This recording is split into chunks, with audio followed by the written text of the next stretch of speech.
What's up, Underbelly? Thank you all for coming here tonight. I am DJ PM with Mix Theory Studios, and I'm happy to present a very special live event with the collective perspective, Mr. Jeff Aldridge, DJ Malone, and Travis Enu. And we have some extra special guests that came out of town as well, but I'm not gonna take the honor of announcing them. I would like to hand this over to Mr. Jeff Aldridge, DJ Malone, and Travis. Are you guys ready? Yeah. How you feeling out there?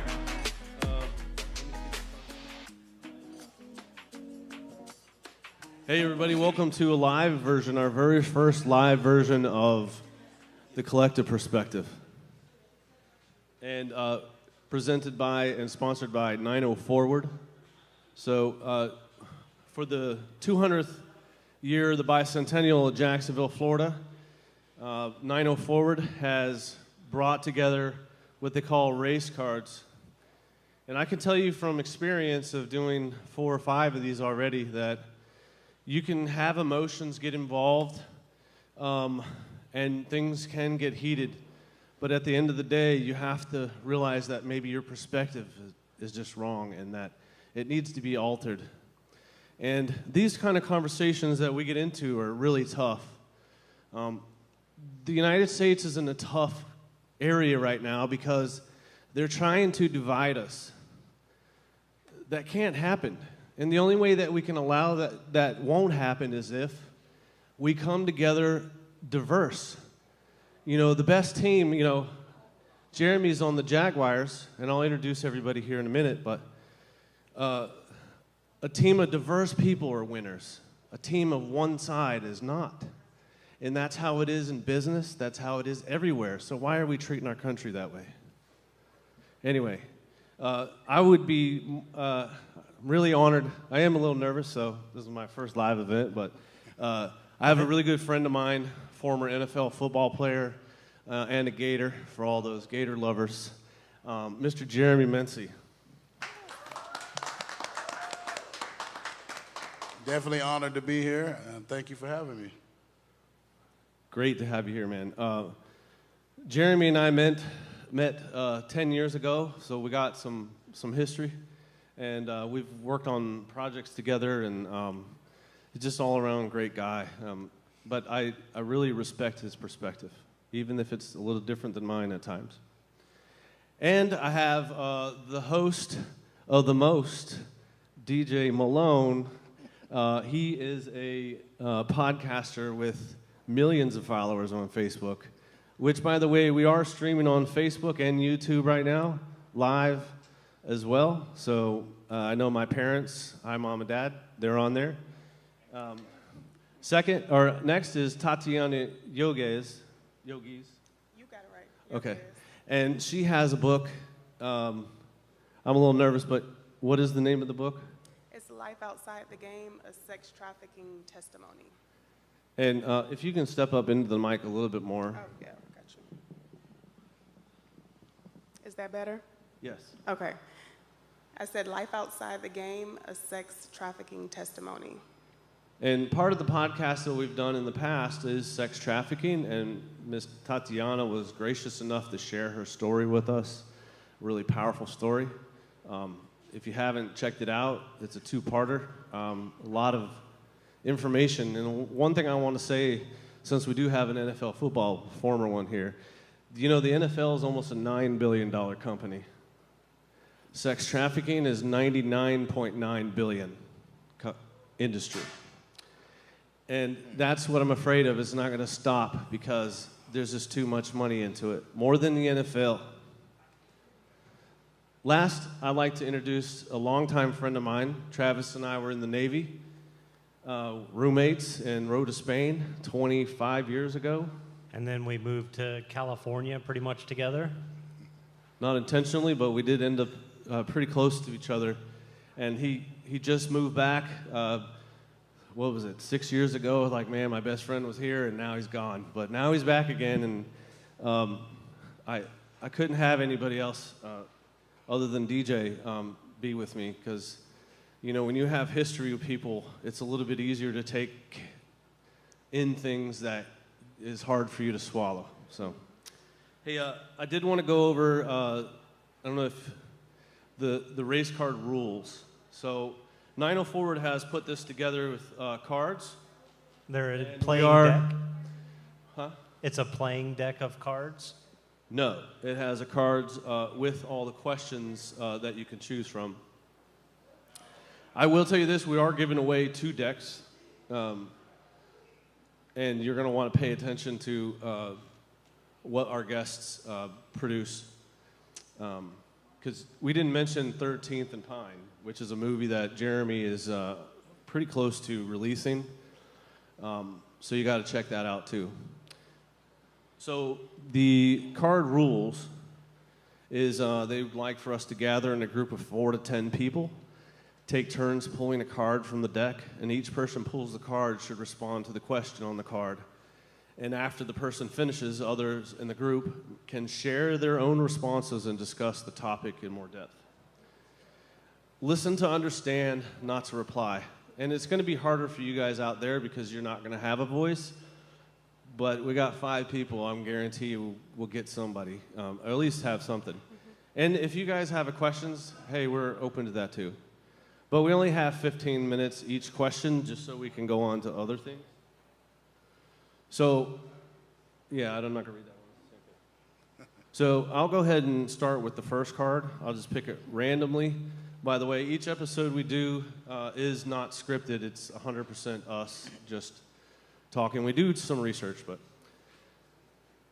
Okay, first one is... Can somebody set a timer for me? I didn't do that. For 15 minutes? Rashawn, just give me the word. How did your family and community influence your understanding of race? It's on me first? Yeah, you can go first. I don't think it was an influence. I think it was, just personal experiences with things I dealt with in my childhood. Like I say, everybody's perspective is different, but I was raised in a small town in South Georgia, Statesboro, Georgia, and it had a lot of racist history behind it. So as a child growing up, we experienced a lot of racism. I remember I was 11 years old watching this detective plant drugs on this young kid. He might have been 16, and I'm just riding my bike being nosy as a kid, and I seen him actually plant drugs on this kid. And this kid's probably still in jail for those same charges from then. So I witnessed a lot of different things, but my experiences changed when I got to Kansas because I met a lot of Hey, he's ringing on the monitor. Monitor. Hold on a minute, I'll tell you what frequency.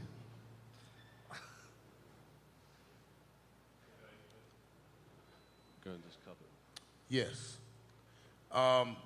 So, I witnessed a lot of different things, from the that's why, a lot of young black children are scared of policemen, because it was the things we witnessed as I kids. say 400 or 500.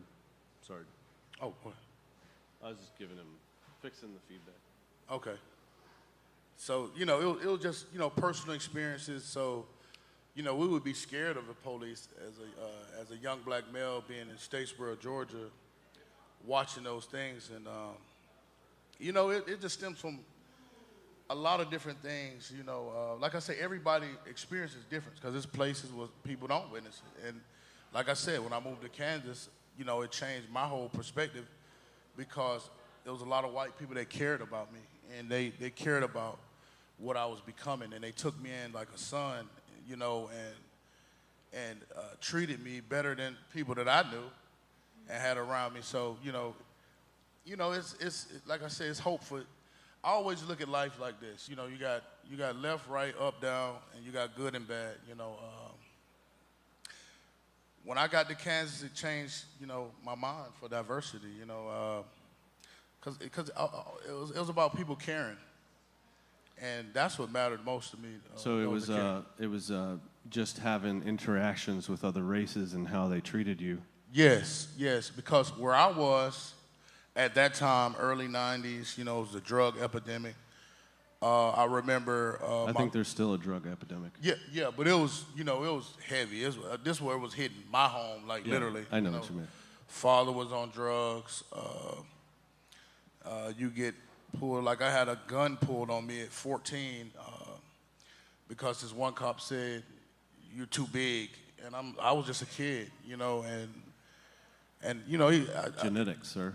Yeah, it was just, but that was him. I realized that's just him because then you got my other coach who telling me, son, you could be, so I learned to kind of look at it as a good and a bad thing, you know what I mean? And it's not about the color of your skin, it's about us, operating under God's will and doing what God put us here for, and that's to help each other elevate and come together, and that's, we could go on for days. I don't want to just speak on my behalf. Yeah, we're trying to do 15 minutes, so that was perfect, man. Can I hear the question again? Yes, go ahead. No, can I hear the question again? Oh, sure. How did your family and community influence your understanding of race? Family and community, okay. No, I think with what Jeremy said, that's really it, is sometimes your family is there and they help guide you and they help you maybe try not to see color. Other families, they may want to do the opposite and say, hey, look, no, stay away. But my family was definitely not like that. With the way we moved around, like I mentioned before, I went to a different school every year until high school. So to fit in, to make friends, you can't be selective like that. You fit in where you get in where you fit in kind of thing. So in that respect, my family, with being in a single parent with my mom, single parent family, we moved a lot. So it was find friends, make friends. It didn't matter who they were or where they came from. You wanted to have somebody that was, that had the same interests or liked the same things as you. So, we kept a pretty open mind. And then our experience in the Navy, that also, everybody's green or everybody's blue in the Navy or the Marines or the Army, take your pick. They knock you down to nothing, and so you're all pretty much equal until you gain rank. So. Right. And for me, I feel like I was just taught to stay with my people. So I went to mostly black schools going through middle school until I got to high school, when my mom moved me out to Middleburg and I went to Ridgeview, which was completely different than what I was used to. So it was a culture shock, and yes, I'm mixed, but my family, the side of my family that I was raised around was my black side. So, and I mean, I've had a gun pulled out on me by a police numerous times as a teenager, just from being with my boyfriend.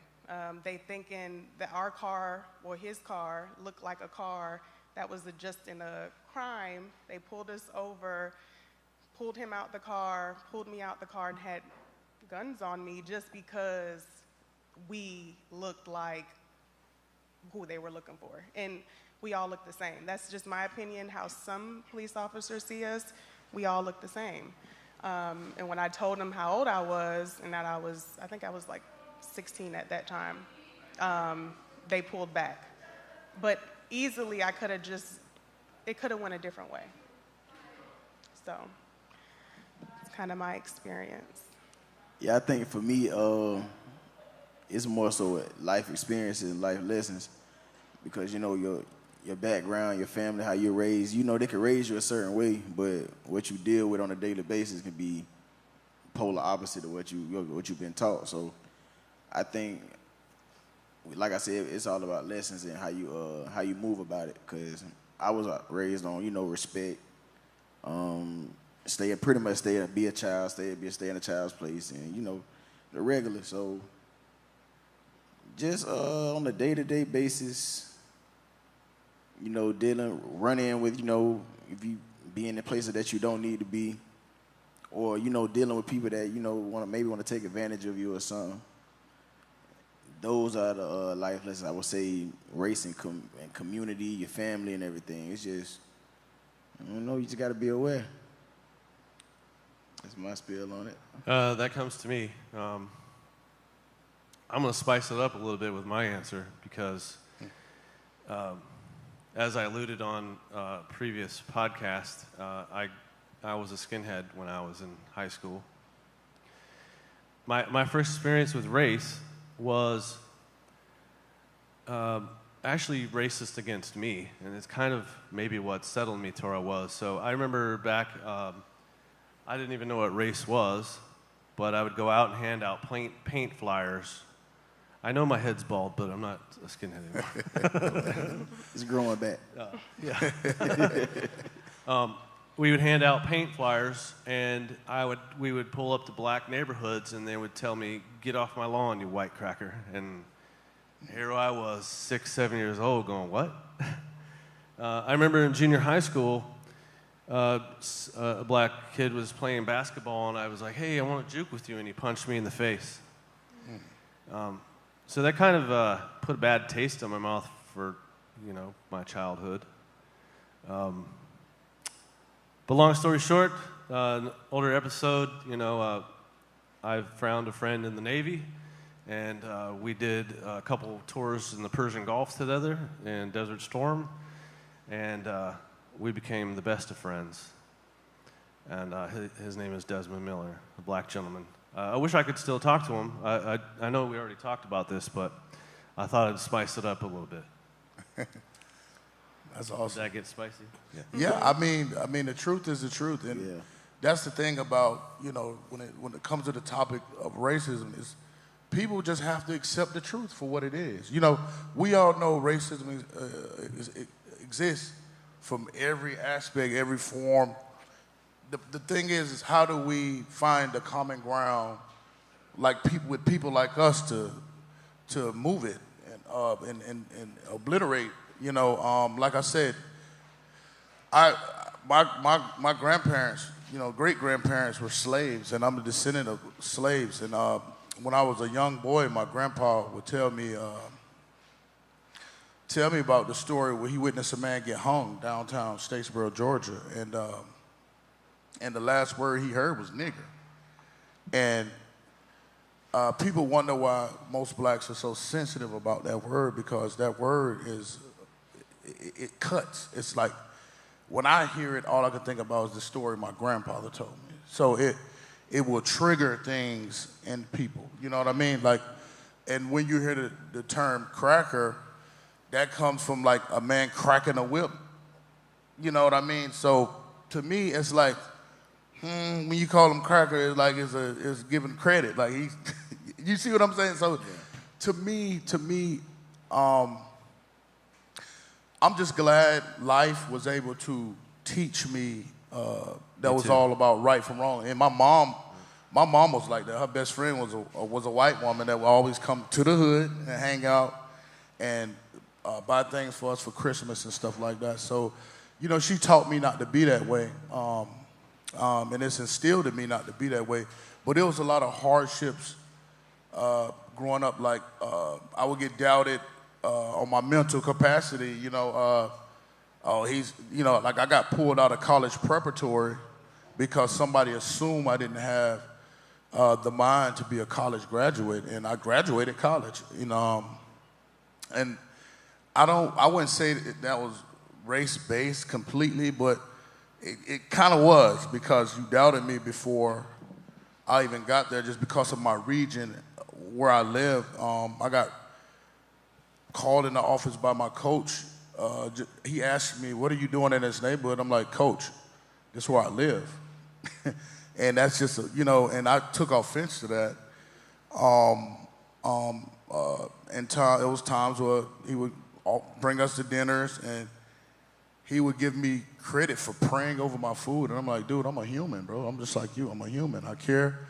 I got God in my heart. I don't see through, you know." It was just little jabs and things like that kind of gets up under people's skin. And well, you explained, you displayed the culture that you grew up in.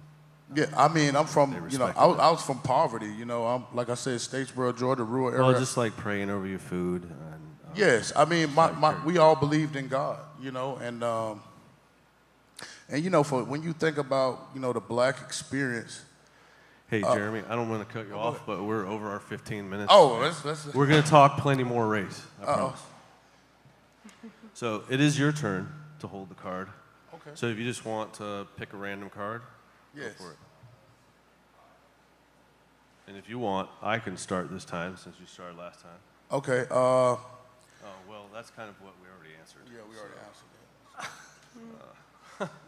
that. It was like, when did you first become aware of racism?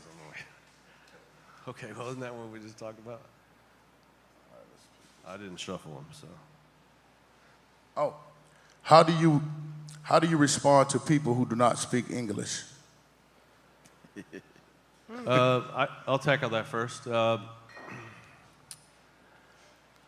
I've traveled the world in the Navy, and I understand not knowing a language. I would say at first, you know, like, hey, if you're going to come to the United States, you should learn English, you know, just like everyone else. Just like when I moved to Spain, I really tried to learn Spanish as best as I could. Or if I went to France, I at least, you know, said bonjour, merci, you know, au revoir. And they at least respected that. So if anybody goes to France, that's the trick. All you got to do is just try, and they'll accept you, believe it or not. And you won't be this crazy, stupid American that you think they're probably thinking about you. But if you go in there just demanding everybody to know English, you're going to get ousted pretty fast and treated very rudely. Me, it don't really bother me. You know, I study human patterns and pitch. So I learned that when it comes to language, it's a pitch or a tone that every word or gesture fits in. So if it doesn't make me feel offensive in any kind of way, it doesn't really bother me. I mean, speak on. And sometimes I just like to listen and try to understand what they're saying. So it doesn't really bother me too much. I could attest to that. I don't know if you remember this, but you, me, and Marcus were up there painting, and I accidentally slipped the N-word. And you guys just laughed at me. And I'm like, dude, I didn't mean to say that. Remember that? Yeah, I mean, because, you know, words can only hurt you if you allow them. And you didn't slip it with the ER anyway. I mean, you just being hip. I mean, things like that. I was using it like you guys would. Yeah, I mean, like, people want to fit in and do things. Like, I had plenty of white homeboys be like, what's up, my nigga, or whatever. And it don't bother me because I know it's coming from a good space. You know what I mean? I stopped breathing. But, I mean, you got people who understand, you know, racial ethics, and they won't use it anyway because it feel like it offends themselves when they do it. So, you know, I mean, it happens. You know what I'm saying? Well, for me, I'm Mexican, black and white. So when I meet people, Spanish people, they usually assume I could speak Spanish. So they'll just start speaking to me fluently in Spanish. And I'm like, no, I know I look like, I am Spanish, but I don't speak it. So, and then they're like, oh, I feel bad for you. Oh, wow. Like, yeah, they're like, oh. Well, you know, it's a dying thing. So if you grow up in a Spanish household and your parents don't teach you Spanish, then that's kind of like tradition and culture being lost by not being able to at least carry on that religion or language. Sorry, religion can be that too. Yeah, I think people that don't speak English, when they come to here and they start speaking and I don't understand them, I don't hold it against them because I remember, you know, first time I went to Spain, I didn't speak Spanish. I mean, I think our AOB when we were there was how to ask for a beer and how to ask where the bathroom is. That's all I knew in Spanish. But Jeff's right. All you have to do is try. And you couldn't order food? I could order straight up McDonald's in full Spanish. Oh, because it was written on the board, so it was easy to read it. I can do it right now. But no, I think that Jeff hit the nail on the head when he said if you at least try, or if they tried to speak English, say, hi, how are you, or hi, where is?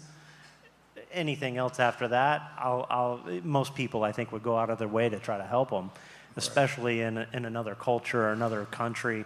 Like you said, in Spain, in Japan was the same thing.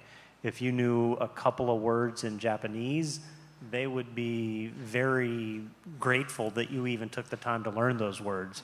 So no, I think that people that say learn to speak English like everyone else, I think they're pretty closed off, and they probably haven't traveled outside their community very much.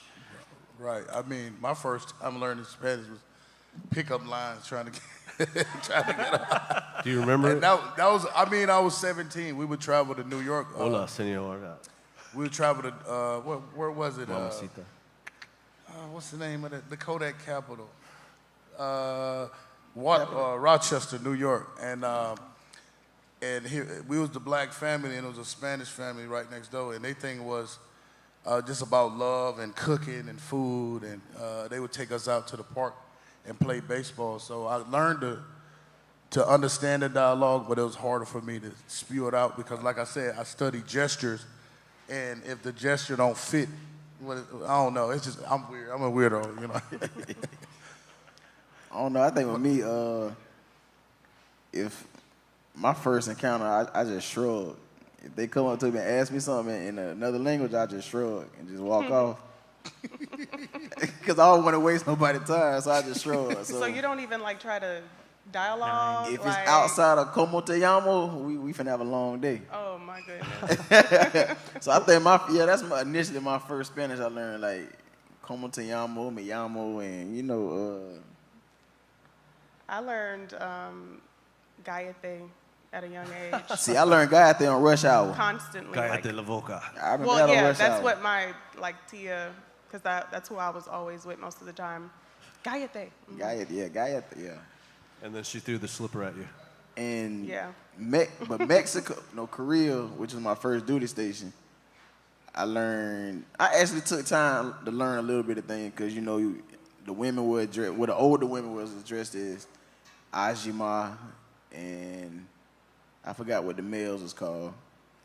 And I know a couple words. We in the taxi cab, bali, that mean like hurry up, they speed. So I learned a few words. And then Mexico, when I got extorted by the police, I had to go to Google Translate. Because I wasn't even supposed to be there that weekend. And I went there without a pass. And you know, we had a good time that night. I think we went to Fat Tuesdays, and we got pulled over. And their laws are really weird when they want to give you a breathalyzer. So he seen my tongue was blue. I said a blue raspberry lemonade, but it really was a daiquiri or something. And he had me to cough. He told me to cough. Where were you? Huh? In Louisiana? Nah, I was in Mexico, Cancun. Oh, okay. Sorry. Louisiana has drive-through daiquiris. So shout out to Google Translate. Shout out to India. And shout out to India, collectively. We joke about India. We found out that we have listeners in India, so we always give them a shout out. Shout out to India.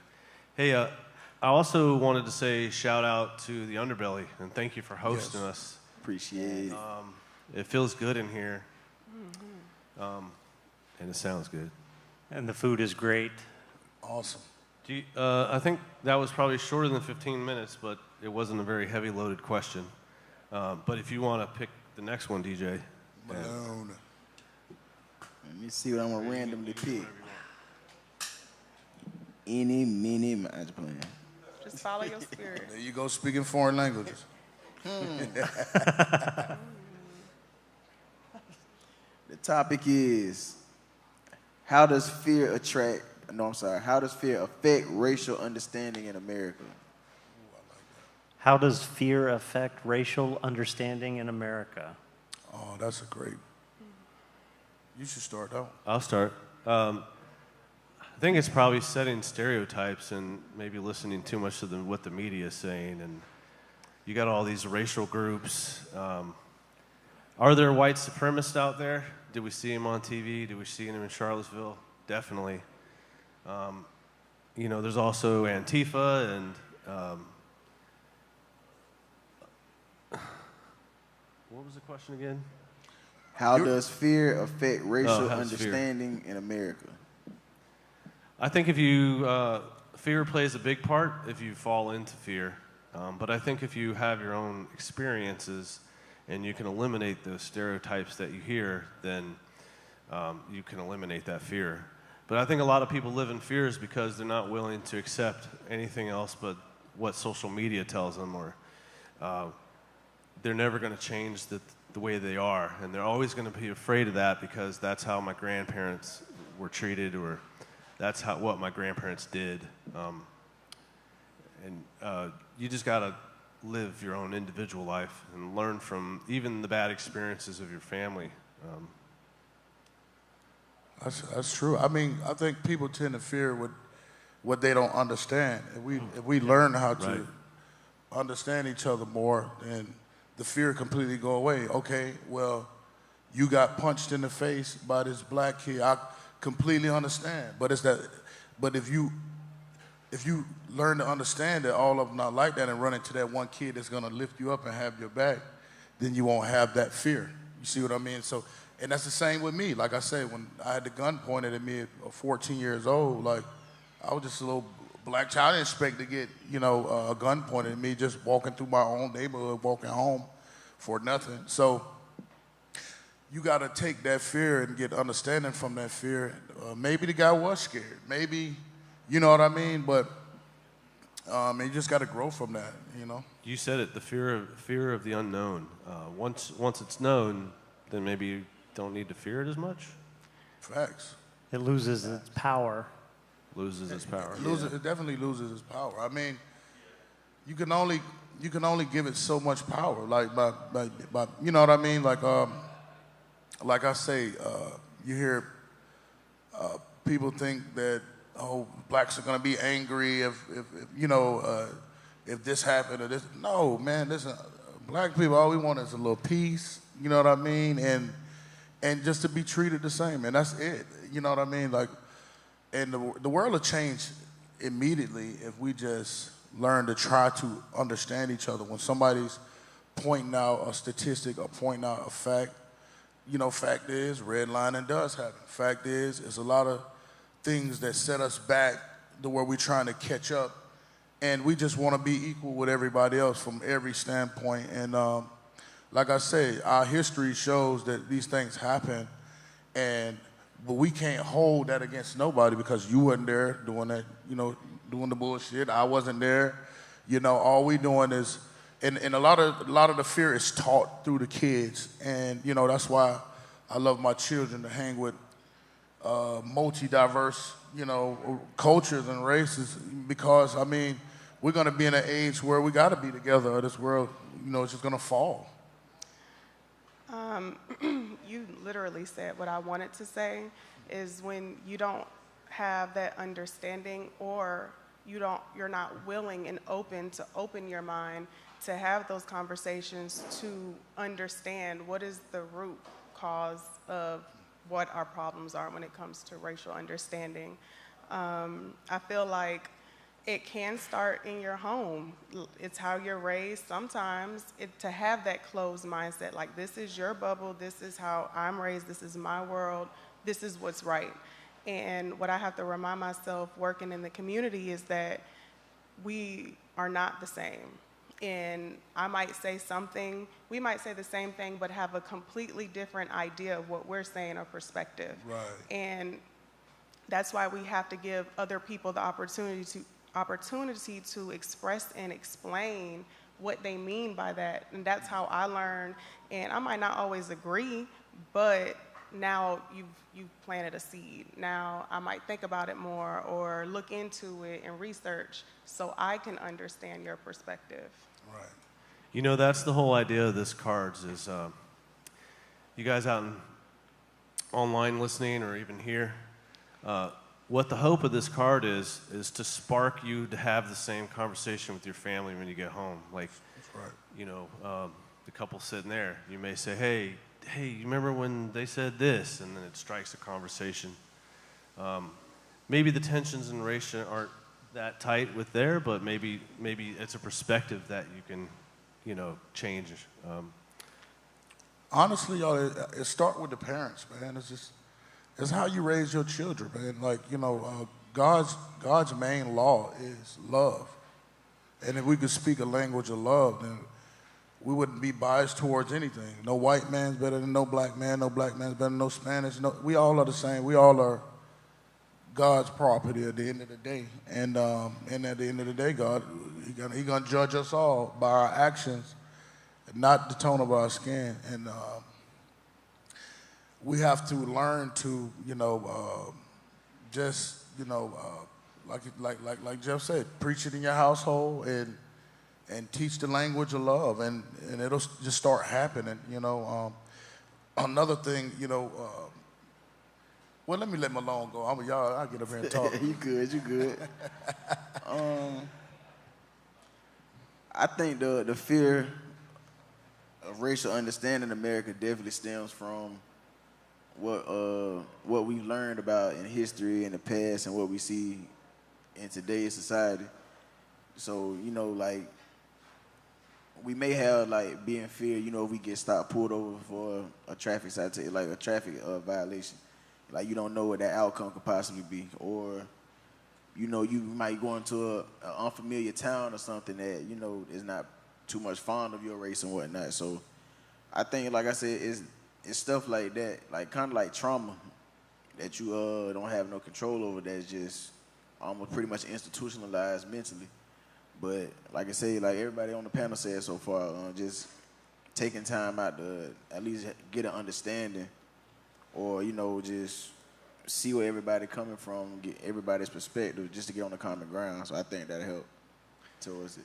You know what I'm hearing from all three of you? Well, maybe not Tatiana, but is fear of authority, and that authority figure taking advantage of a situation and using its authority to cause you fear. You mentioned getting pointed a gun at, you mentioned getting pulled over. I'm sorry, but when I get pulled over, the cop gives me a ticket. And that's kind of, eye-opening to me, that I don't have fear of him doing anything else but to give me a ticket. Oh, And when I was younger, I did. I had no idea what I had done. Well, maybe you had get something in pulled the over. car. Maybe you had something in the car you were supposed to, Travis. Maybe not. But that thought, I think you dude, did. your heart's going 100 miles an hour. That authority, but in relation to this fear, I think that's more it. Fear of the unknown, not necessarily authority, because a lot of people, they stay in their gated communities and they don't get out and they don't see what else is out there. They're not open to that diversity. They only see what they want to see, if you will. So getting rid of that fear of the unknown, I think, is what we are trying to tackle, or should be trying to tackle. I think Irv Gotti created this sitcom called Tales, and what it did was it switched the black experience with the white experience, and it opened a lot of perspective, because there's been a lot of African Americans dying from a simple traffic stop. Now he's getting shot, and being a black man, I have to teach my kids on etiquette, on how to speak to a cop, when really, like, you're American. I have the right to challenge what you're saying. You know what I mean? But if we challenge, it's more than likely for us to, get whatever kind of consequences. Go badly or something? Yeah. I mean, like me and my father, I was taking my father to the VA to get his benefits, and he was a military guy, and guy seen like a grain of weed on the ground. He tore the car up, put me and my father face flat on the side of the highway, and come to find out, the cop was actually a guy who wasn't that popular in school. He got kicked off the football team. So you got certain people. Your football team? Yeah, my high school football team. And wow, what a coincidence. I looked at him, I was like, dude, you don't have to do all this, man. Well, it's the law, I gotta.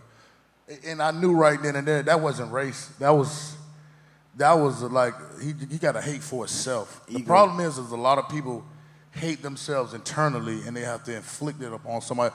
Like with the kid punching you, he hated himself, dude. He didn't like himself because, I mean, I grew up with, it was a few white guys in our hood and we loved them like they was brothers. You know what I mean? They literally was brothers. Like, and outside of the skin color, you couldn't tell the difference. And he even got, you know, profiled because of his tone or his pitch because he inherited the Ebonic tone. You know what I mean? Like I got judged in college because of how I speak well now, but you know what I'm saying?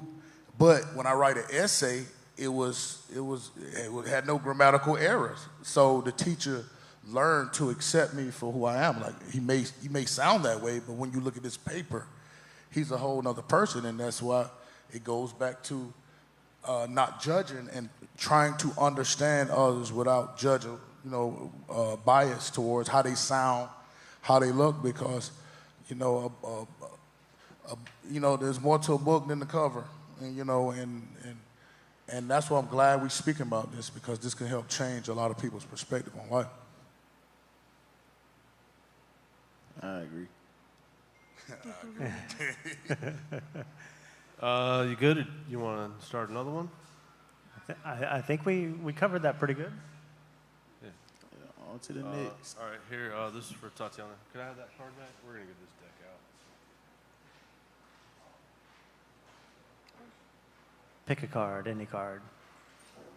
Remember the card. Okay. What do these hashtags mean to you? Hashtag Black Lives Matter, hashtag Blue Lives Matter, hashtag All Lives Matter. Start? Who wants to start? I mean, I feel like, you know, what people didn't understand about the Black Lives Matter movement, it was a lot of white people helping black people, because it was white people that was tired of seeing this go on in America, and they wanted to join forces with a greater cause. I mean, it was no different from the Civil Rights Act, and with the white guys walking and marching, the white women and white men walking with the brothers back in the 60s and 70s. And I think when they changed the tone to Blue Lives Matter, it was kind of cutting off the whole point of why we doing Black Lives Matter, if that makes sense. And it was just a cry out that our lives do matter. You know, you watching, you know, I was right there at the corner of Bay Meadows. Literally, I was 5 minutes away from actually witnessing the murder of Jordan Davis over the Loud Music. Remember the Loud Music case? Gas station. And that's sad, man. Loud music, and the guy clearly hated himself because he probably wanted to do what he was doing when he was young. Who knows? You know what I mean? And we just gotta learn to understand each other. Maybe if he would have walked to those kids and say, "Man, could you just turn it down a little bit, man? It's hurting my ear." I bet you they would have probably turned it down. Like, out of respect, we just gotta learn how to understand each other and communicate. Communicate without even saying words, if that makes sense. Don't look at him, man. Laugh at him. If I would have been that guy, I'd have laughed. Man, look, man. You know, you got all these people out here, bro. You gonna keep the music up, really?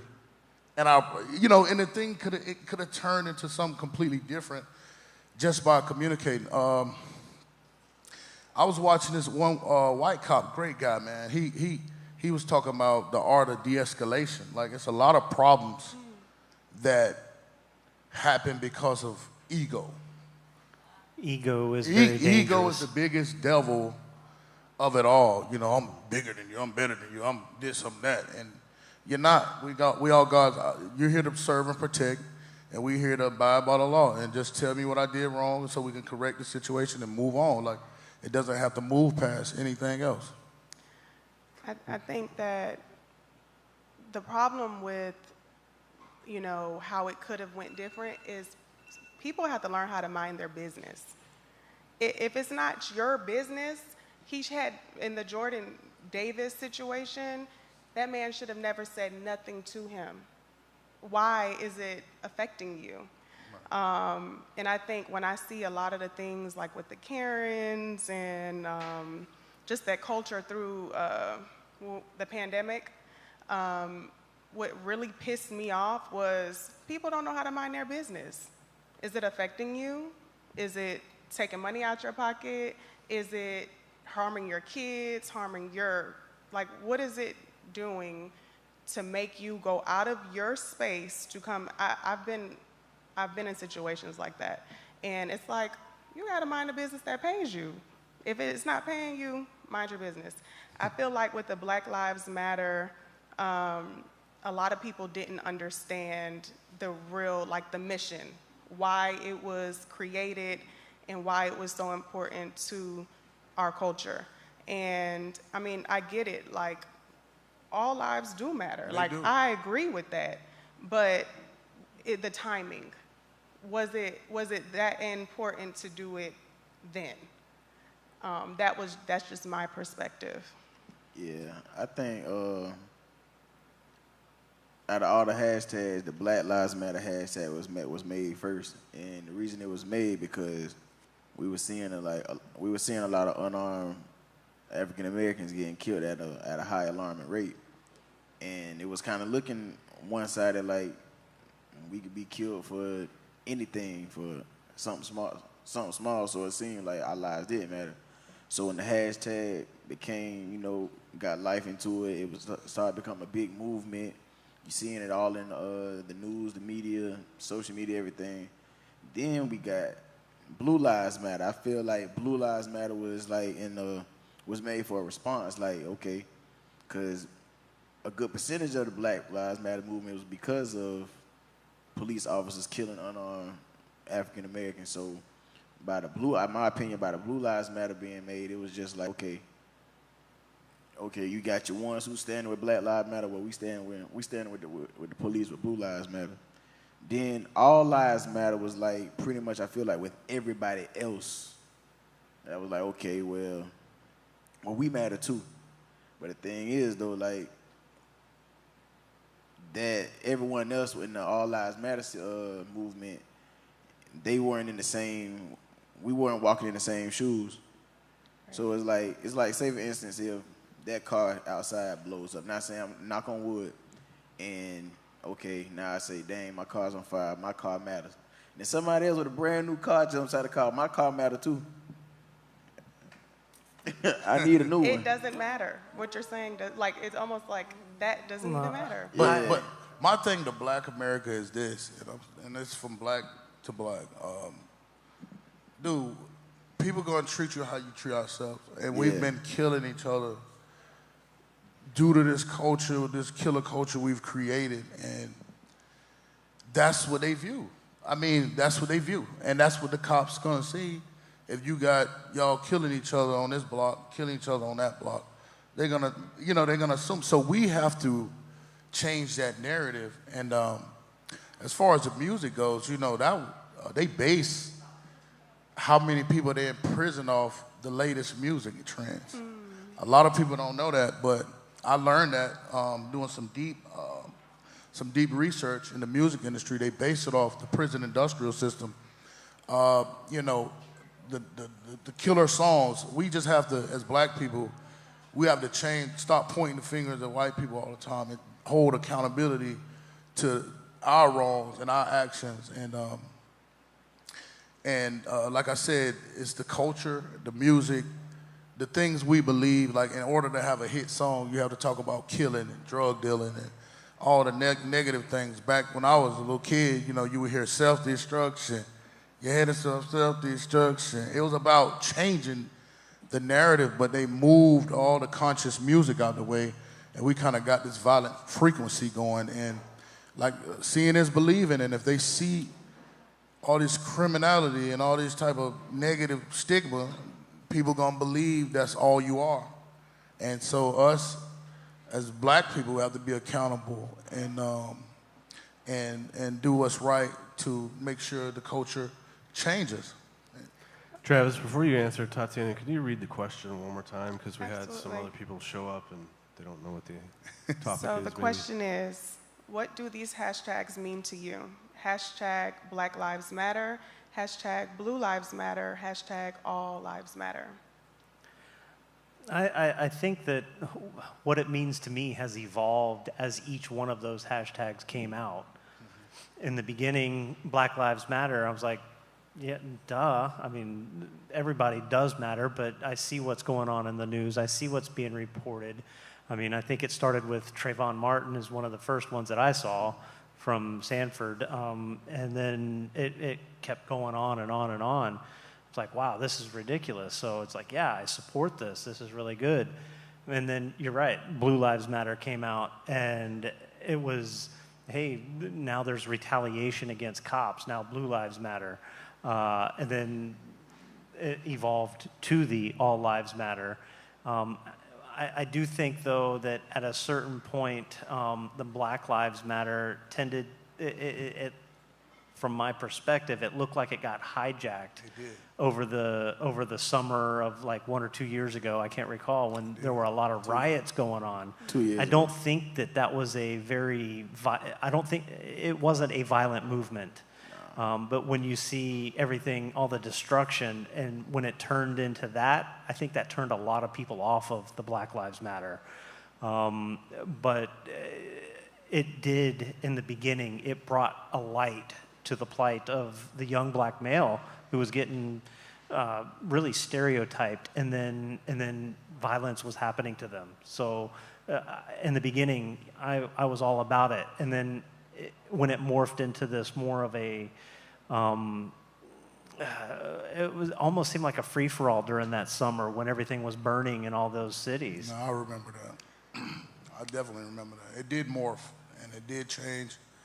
And, you know, greed got in the middle of it, and then we had the media in the middle of it, and then, you know, all these different mixed opinions and mixed philosophies, and now everybody mad at each other for nothing.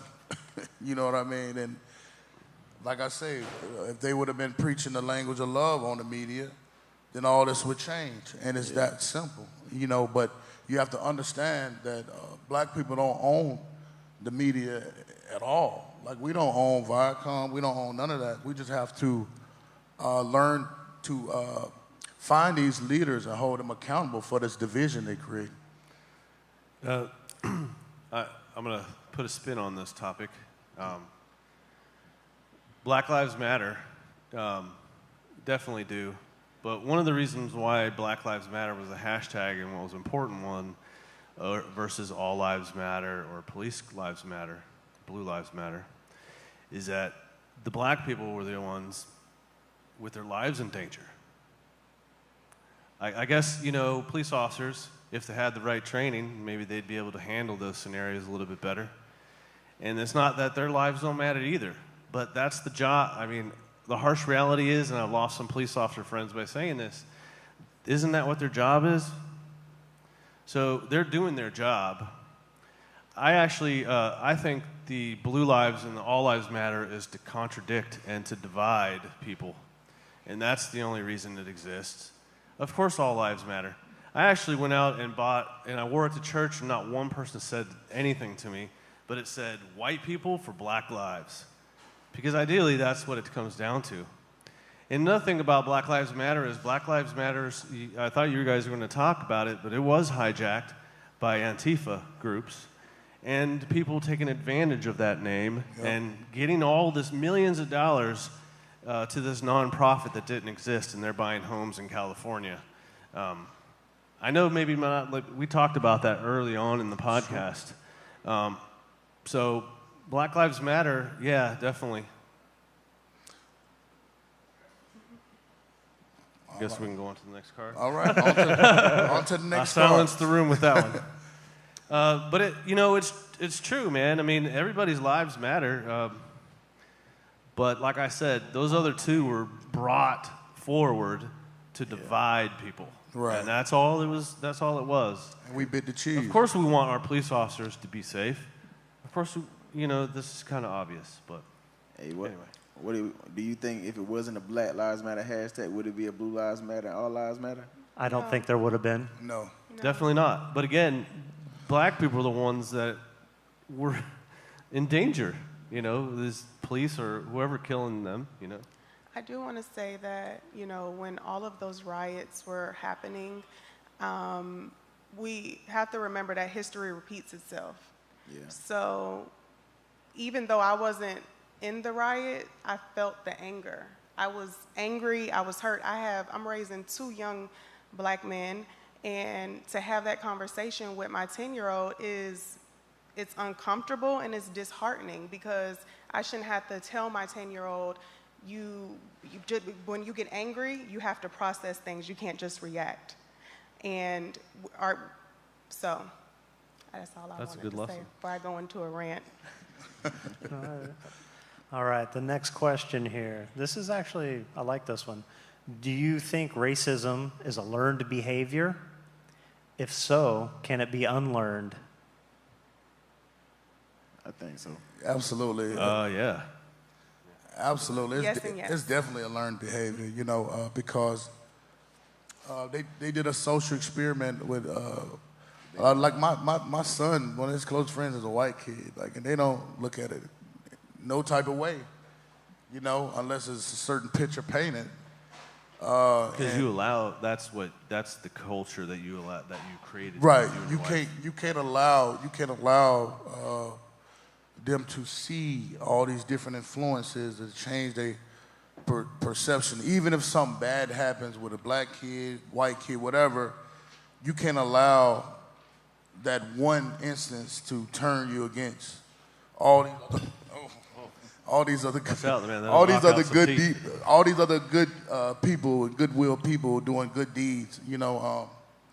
One bad peach can't ruin the whole tree. Is that a Georgia thing? Yes. You can't let the one bad peach ruin the whole tree.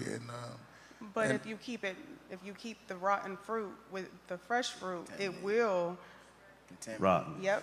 It so will. It's separating. It's like even that match. I don't know if you ever seen it's like a meme where if you light set one match and you light the rest of them. right, so you Yes. take it away and it stops. That's right. So I'm sorry for cutting you off, but I think it's a yes and a yes.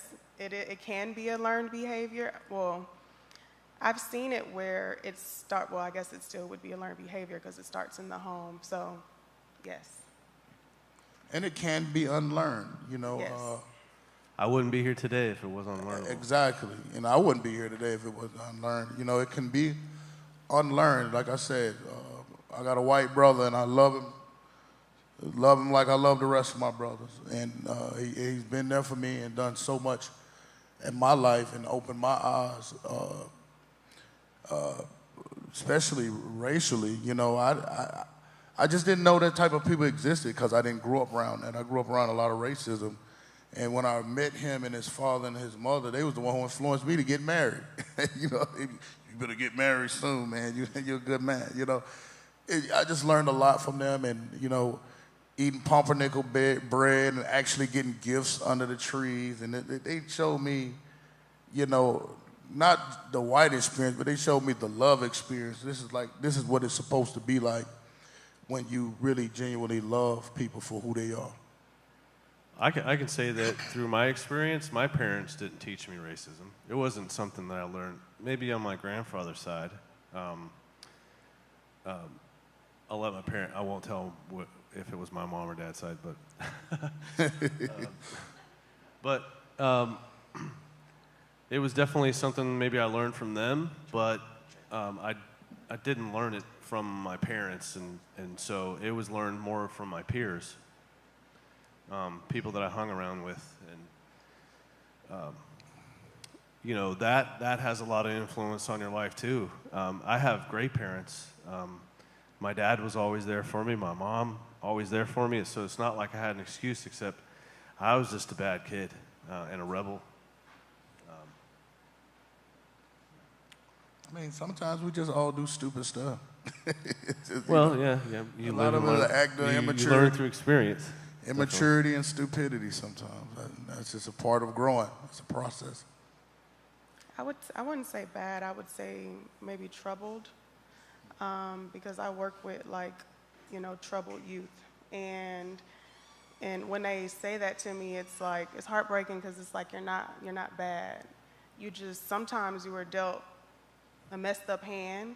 Sometimes you see things that you're not supposed to see, And the world that we live in now is social media, YouTube, anything. Like, our kids and our youth can look up and learn anything. So we just have to be mindful of what we allow our kids to see. But I wouldn't say you were bad. You're just troubled. Yeah. And you got through it. Thanks. That makes me feel better. Yeah.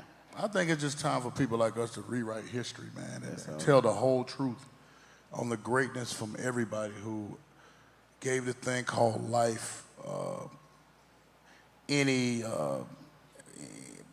type of production, you know, because we all have been great conquerors, great leaders. You got to understand, as a black child, looking in the Bible, Jesus white, everything white, that builds a certain type of insecurity for a black man, because you naturally start feeling you're lower than or you're less than, and you can never compare to, and nobody know what color God is or color Jesus. Nobody knows anything. And I think that we should just learn different ways to diversify the depiction of reality. And I say that with just, you know, we have to reteach history on a lot of things. Yeah. You know, it's just what it is. Like, we have to, and that's why the past is critical. You know, we have to learn in order to not make the same mistakes. You got to go back sometimes and retweak some things and recorrect some things, so we can see this life and through God's eyes. I think it stems if you stop learning. If you stop learning at a certain point and you don't learn anything new, and you stick to your same old ways, or you just believe anything that anybody tells you, I think that's probably the root of the cause as well. I think we have to be the example. I think that the way, you know, people are watching, whether you feel like they are or they're not, they are. And when you carry yourself a certain way, and when you treat people just with a humanly respect, like, yes, you know, God doesn't see us by color, and we all bleed the same. So, and we all come in this world one way and come out one way. So for me, it's being the example, and who sees it, that seed will be planted, and then hopefully they'll continue to, you know, repeat. Yeah, I totally think that it is a learned behavior, and you're right, it starts in the home. You know, you see kids in daycare, they don't care what color you are, they have no idea what it is. They play with whoever's next to them. But the more they're at home, the older they get, the more they realize what their parents are teaching them, then they become, they tend to follow that lead a little bit more. As far as being unlearned, yeah, socialization, getting out there in the community, going to a school that has a good mix of people, and people actually experiencing things for themselves. Hey, what I learned at home isn't right. The home life, you know, nature versus nurture, kind of comes up in that, and you can beat your nature, your family, how your family does it by how you put yourself out there, I think. So yeah, I agree with everyone on this, that it is learned and it can be unlearned. That's right. It may take time. It's not going to happen overnight, unfortunately, but it can happen. Yes. Yeah, I agree on both aspects. Yes and yes. It definitely starts at home, within the community, and in the schools, and also with your kids, their choice of friends. That definitely plays a factor. And because one thing about kids, they soak up a lot of things they see and hear. And whether it's TV, radio, or just seeing their parents and parents' friends or parents' family members interact, they'll pick up on habits, and matter of fact, they'll develop and become habits. And you never know, they might think something they seen at home was cool and go back to school and repeat it, or act on what they seen. And then with the innocent mindset, they not knowing any better, now they're being looked at like whichever kind of behavior they just displayed. So whether it's acting off of love or, you know, even racial behavior. So by being unlearned is, you know, correcting it on the spot. So it definitely can be something that's learned and unlearned, and quickly you just have to intervene.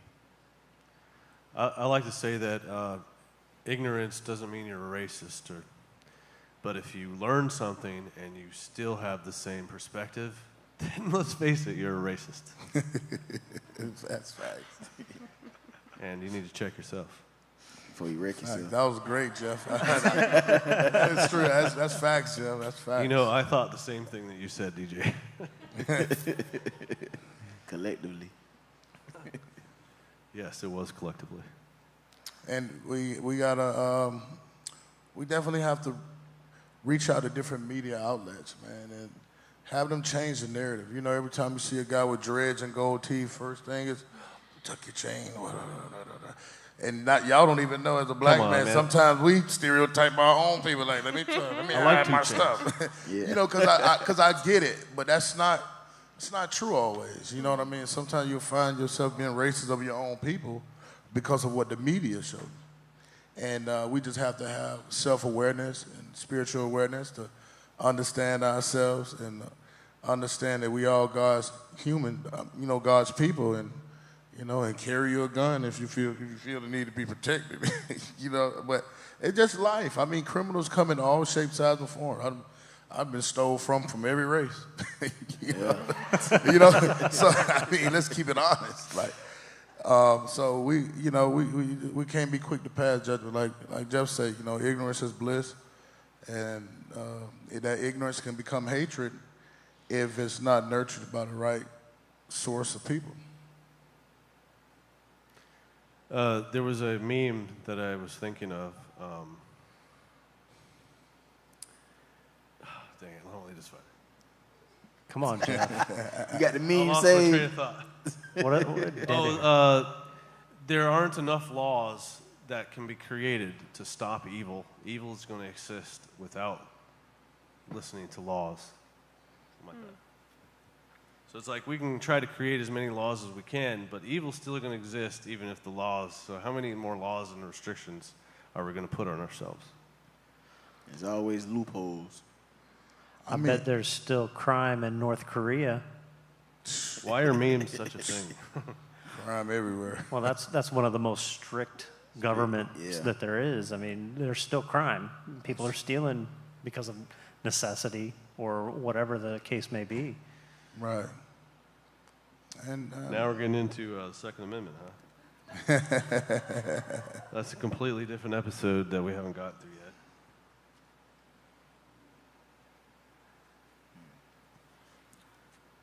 Oh, forget it. I can't find it. I'm pretty sure that's what it said. You want me to pass the cards? Do you guys want to do another card? I mean, I don't mind. I don't know. how much time you got there, Bob? well, okay, we can do one more. We can do another, man. Let's find something spicy here. Yeah, something cool. A little cayenne. A controversial Make it one? zesty. I don't think this is the rules, but whenever you play with family, you kind of bend the rules, don't you? Yeah. Those kids get way more We money all from agree. Monopoly than they should. And I can't stand it. That's cheating.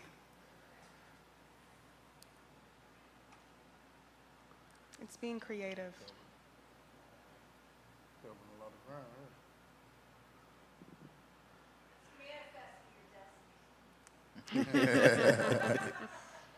Oh, here's a good one. I like to talk about this one because I actually had it on my body and I know exactly what it means. Do the majority of Americans see the Confederate flag as a symbol of racism or a symbol of Southern pride? I can tell you from someone that had it tattooed on my body, it's racism. But you weren't from the South when you had it tattooed. Southern California. That's not the South.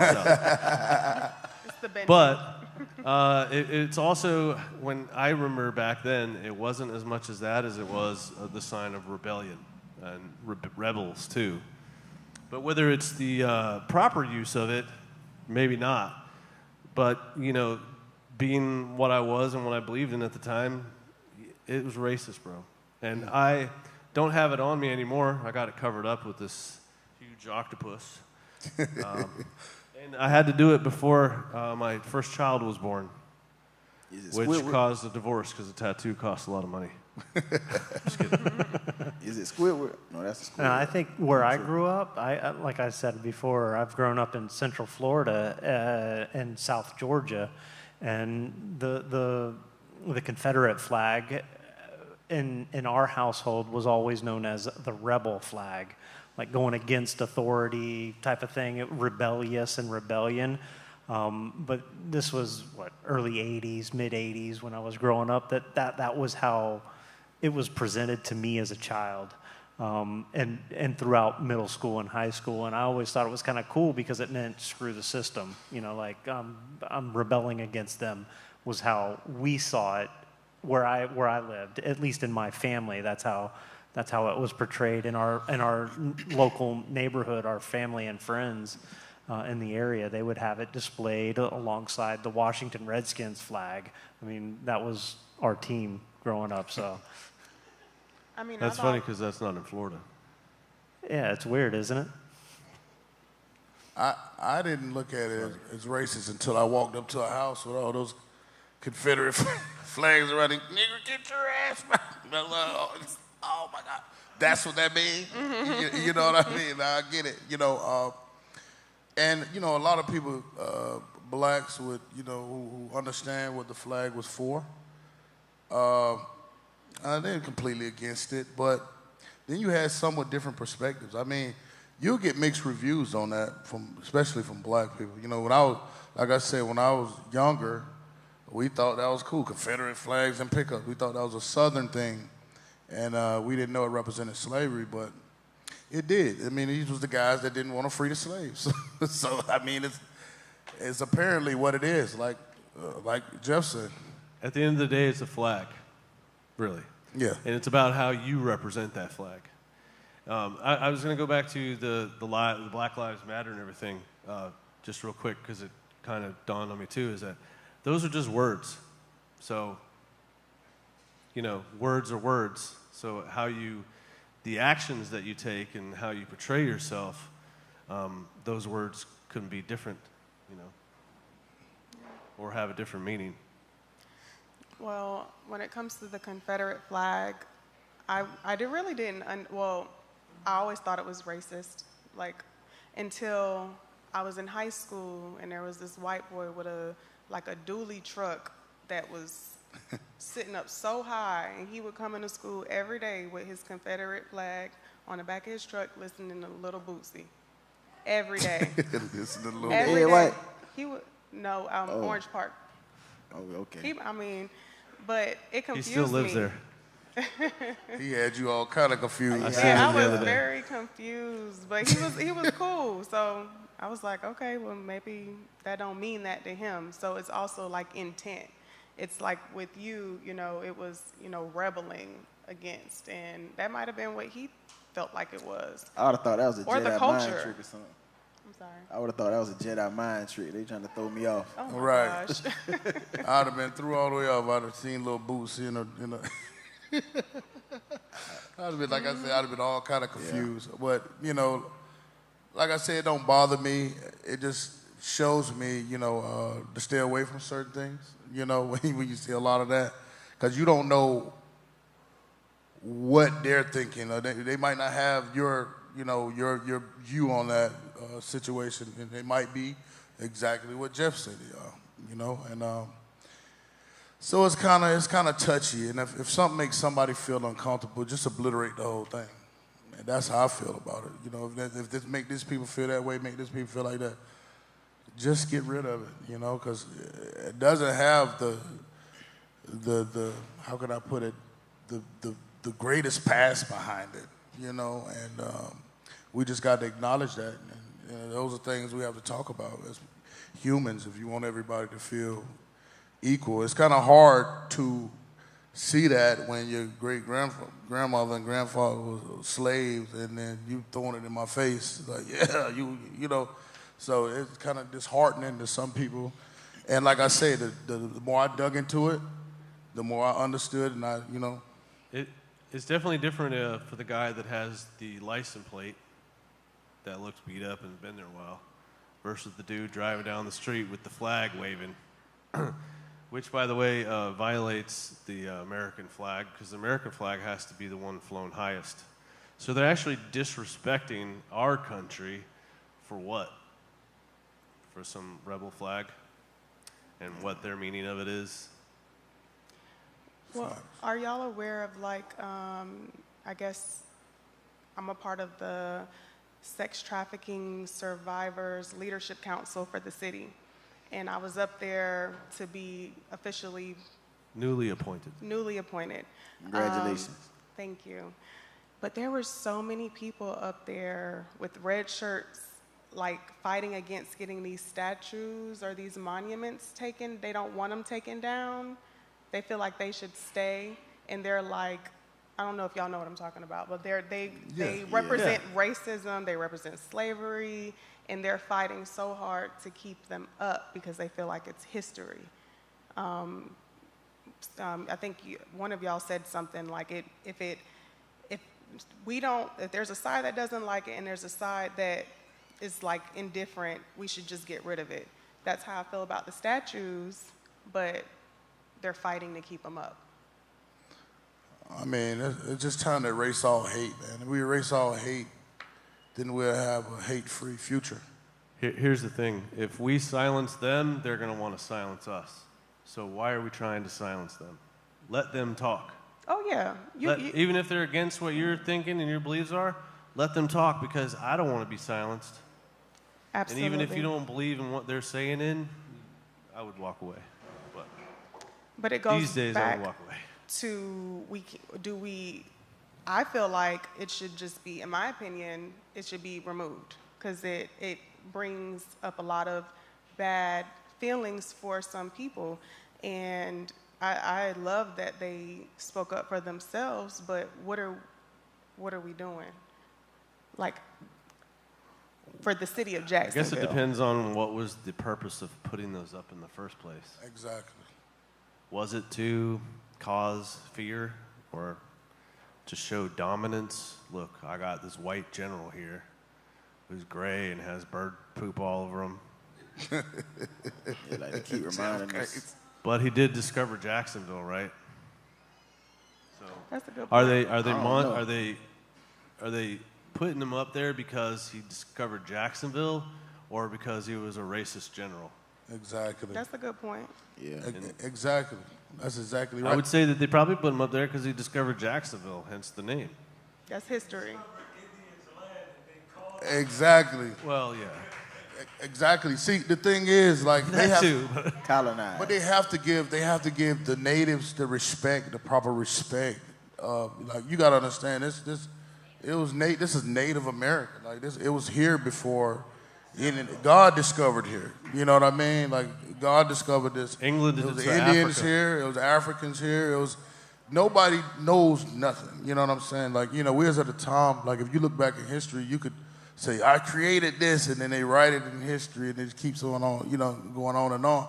That's why I say we have to get to the truth of history in order to break this curse. We have to tell the truth. I mean, America got to stand on truth in order for it to change, and it's a truth that we don't want to face. And that's why I'm glad we up here to be able to, get off our chest what we need to get off our chest so people can have the proper understanding. But at the end of the day, the truth is the only thing that's going to be able to set you free. And when it comes to history, they got to tell the truth. It's been some great white men in the history. There's been some great black men. There's been some great Spaniards. There's been some great, but it's a lot of stuff that's been eradicated.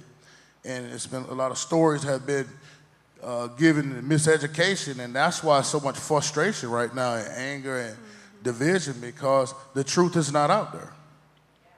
I guess it all depends on who wrote the textbook, right? Compared and revised means somebody. All right now. No, I think that these conversations and this podcast, it's opened my mind, opened my eyes to a lot of different viewpoints, and it's made me kind of change how I view certain situations and certain symbols in the country and in my local area. I mean, these have been, in my opinion, they've been great for that. I got another spicy one if you want. I know we're kind of going beyond the rules a little bit, but I hope Kim and 904 don't mind. Here's another one. When you witness someone being discriminated against or persecuted because of their race, his or her race, excuse me, do you intervene? Do you intervene? I have. Like, I don't like. For one, I don't like. This will be the last one. For one, I don't like bullies anyway. You know, because I got bullied as a kid, and then I grew into the bully beater. That's what they used to call me. I didn't let. And you know, I had a white friend that a black guy just want to beat on just because he's white, and then. Like I say, that's why I understand like situations and circumstances, because people can grow hate from the slightest misunderstanding, and that's the thing we have to eradicate. And we just got to move the bullies out the way, man. If everybody come together and move the bullies out the way, the world will be a better place. Are those bullies billionaires? Those bullies are billionaires. Just mainstream media with all these lies. You got to look at the depiction of how people view black people. I was in the Czech Republic. I was just doing a concert, with a bunch of cool white people, a bunch of Hispanic people, but then a skinhead spit on me just because I was black. And I turned around, and I was probably the last black guy he ever spit on after that. You know what I'm saying? Like, and maybe, and I didn't even want to use, force in that type of nature. I got jumped on, but there was 3 of them, and I whooped their asses. But they socked me a few times. But the thing was, I was willing to die for a righteous cause at that moment. I'm in the middle of nowhere and don't know what's going on, and that was just out of hate. And it was a white woman asked me after that, like she started crying. She's like, I can't believe this. This world is so messed up.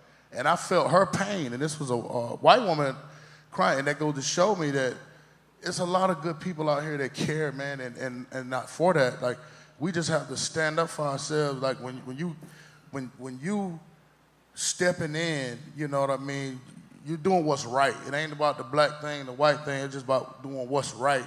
And if you know that's a goodwill person, no matter who they are, you're not going to let Satan just do them any kind of way. So, and on the black end, I'll stand up. If somebody being racist to one of my brothers, I'm going to step in, because it's just what we should do as humans, man. If we got to be bold if we want to change this world, man. Yeah. Something's got to change. Definitely. I think with me, I think it starts here. I think with me, I can sometimes pick and choose if I want to intervene or not. Just being aware of my surroundings, and things and circumstantial. I never was the type to like bullies. I always would have issues with them, even in school, even today. But I think it's just it all depends on what's going on, what's the situation at hand. But every issue, I wouldn't just jump into it and make it my business. Did you say even today? Yeah, even Is today. somebody bullying you, DJ? No. I'm just saying, because if they were, they're going to have other people to deal with. I appreciate it. Yeah. But no, that's not the case. But like I said, it's just, I pick and choose when to intervene and whatnot, because sometimes you just got to analyze the situation, because what if you intervene and then, a day later, all is forgiven, they all good, or even you intervene into relationship problems with somebody, then you never know, you trying to help them and you get jumped on. So it's just sometimes, that's why I say I pick and choose. But when I do pick, I make sure, and I know in my heart I did the right thing. But at the end of the day, that's what you're judged on, is your heart, right? Yeah. I definitely did not play with bullies. I was the kid that was always in everyone's business when it came to stuff like that. So when my mom would get phone calls, it's like, that had nothing to do with you. And it's like, you know, sometimes you do have to intervene. You have to show the bully that you're a bully, but I can be an even bigger bully. Or we can go in a different direction. It's all how you want to handle it. But I think it does go back to judgment and using